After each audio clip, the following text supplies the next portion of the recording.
Absurdities of My Life by Baron Dodger. First person, ironically accurate, highlights the injustice. 1. I have a guardian who can sign contracts, approve housing, and make decisions for me, but somehow I'm still homeless too. I have a $300,000 Ndis plan, but apparently $0 of that can be used to keep me alive. 3. The system claims it's protecting me while leaving me in literal street-level danger. 4. I'm labeled paranoid for noticing systemic failures, not for inventing anything. 5. My ex was a CO, but I'm the one called delusional for stating a simple fact. 6. I'm accused of things I've never been arrested, charged, investigated, or questioned about. 7. I have a documented brain injury, yet I'm blamed for the consequences of the brain injury. 8. I apparently refuse help despite begging for help constantly. 9. Professionals tell each other I'm unstable, while they consistently destabilize my life. 10. The system that made me homeless now uses the homelessness it caused as a justification to withhold housing. 11. They say I'm too complex, but provide no services to reduce that complexity. 12. I provide more evidence than a Supreme Court trial, and still get dismissed. 13. People who have never even met me apparently know my diagnosis better than my doctors. 14. Providers claim to support me but refuse to show up in person, ever. 15. My therapy dog is treated with more suspicion than the people who harmed me. 16. I'm expected to be stable while living conditions would destabilize any human being. 17. The system says, we hear you, while continually proving they don't. 18. I'm told to be patient with processes that have already taken decades. 19. I'm monitored but never actually supported. 20. People who cause the harm write reports about how I respond to harm. 21. I am gaslit with the phrase, you should access services that don't exist. 22. Every agency says, that's not my department, even when it literally is. 23. Providers act shocked when I deteriorate, as if neglect doesn't have consequences. 24. I'm assessed more often than I'm assisted.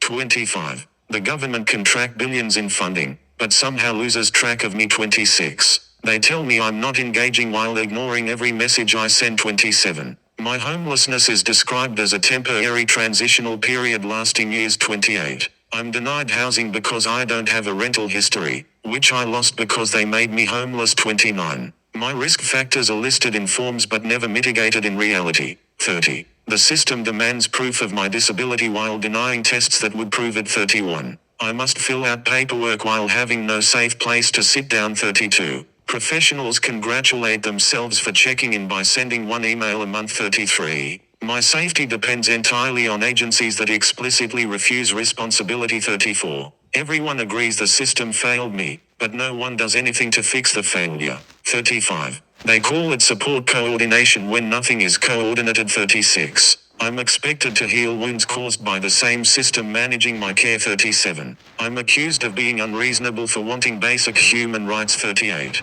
I am told to self-manage my situation while guardianship legally forbids me from doing so. 39. My trauma is seen as behavior instead of a response to trauma. 40. I'm punished for needing help instead of being helped. 41. I am told to seek emergency accommodation while the system blocks funding for it. 42. People admit the harm privately but deny it publicly. 43. Agencies debate policy wording while I sleep in a car. 44. They treat my disability like a moral failure. 45. I am asked for stability before they offer stability. 46. My insight is questioned only when it is inconvenient for them. 47. The system expects gratitude for services it does not provide. 48. I am given crisis hotlines instead of actual crisis solutions. 49. I'm labeled non-compliant for requesting services I'm legally entitled to. 50. I'm told I misunderstand the system, even though I've studied it more than the people in it. 51. I am only taken seriously after I collapse physically or psychologically. 52. They assume no response equals no need. 53. They congratulate themselves for planning meetings that never result in action. 54. Providers ask me to repeat my entire trauma history every new contact. 55. They claim to protect my dignity while stripping me of autonomy. 56. Complaints disappear into administrative black holes. 57. Evidence is acknowledged but treated as irrelevant. 58. I'm expected to rebuild my life while having no foundation. 59. They declare success if I simply survive another week. 60. I must explain reality to people who are paid not to understand it. 61. The system uses my diagnosis as a shield against accountability. 62. I'm punished for predicting failures that then actually occur. 63. I am told that help is coming soon while my situation worsens. 64. I am transitioned between services that never actually receive me. 65. Professionals talk about me instead of to me. 66. Everyone is deeply concerned but no one intervenes. 67.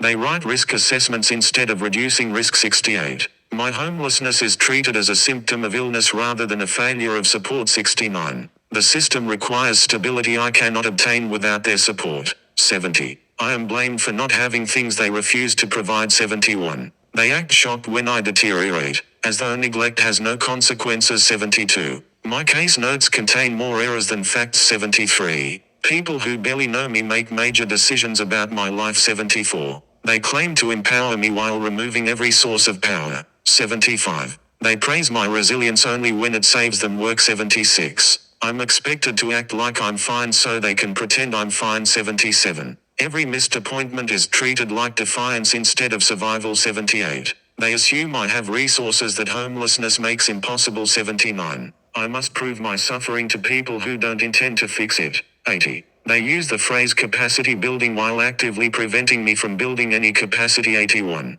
I am lectured about self-care by people who deny me basic care. 82. My life is reduced to bullet points in other people's reports. 83. Everyone claims urgency until action is required. 84. My stability is considered optional. 85. They expect progress without providing support. 86. I'm punished for reacting to trauma they caused. 87. The system calls my suffering an unfortunate situation instead of a breach of duty. 88. They send well-being surveys instead of well-being support. 89. My homelessness increases their paperwork, not their compassion. 90. They say we'll look into it but never look into it. 91. I'm treated as a case file, not a human being. 92. My needs are considered less important than their schedules. 93. I'm told to trust systems that repeatedly betray me. 94. The system expects me to be calm while living an experience that would break most people. 95. I'm ignored until something catastrophic happens, then blamed for the catastrophe.